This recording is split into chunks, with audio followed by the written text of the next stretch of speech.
leaving, being about to leave Andover, and after that the gains are outweigh by far what you think you have put in.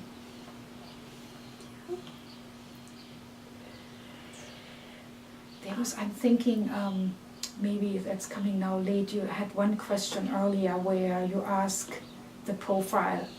Maybe I should elaborate a little bit on that. Perfect. So obviously students coming from Europe, there is a certain level of independence there, because the way you live and grow up, you are much more likely to take public transportation and go all over town, not necessarily do all your activities with parents who drive you therefore to places and look over your shoulders while you're doing your soccer training or whatever. And I do see that that's truly an asset students bring here, that they are quite adept to navigating Andover's very independent life and course of study, where you have to make choices on your own. That's definitely important for a student to know and understand. On the other hand, it's also, Andover is like a college, so even for a postgraduate student, there is enough to find here, and challenging courses, as you know, to not think about this is boarding school and I feel again like being put back into 12th grade that I've just left.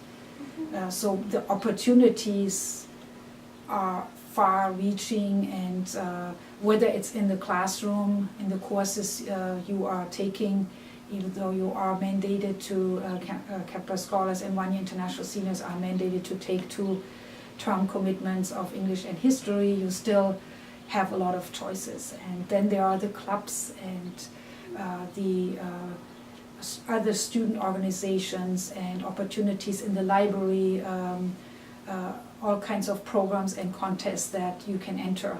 And so the problem for this group particularly that comes in for a year only is always, how can I make the best out of my time? How can I find a few things that I find my bearings, set my mark, but also don't feel overwhelmed with the classes. And that just takes a little time. I'm always very impressed of what the one-year international seniors and postgraduate students are able to do, because you have to roll in, being up and running. There isn't much time for you to ease in. You have to really understand that and give your best from the first day, and that can be challenging for some who may not be used to the workload and the rigor, but I know that the one-year international seniors and PGs have always been great figuring that out pretty quickly, and particularly the ones who in addition have to apply to college. Mm-hmm. And yes, if you to finish, how do you see your life in 10 years?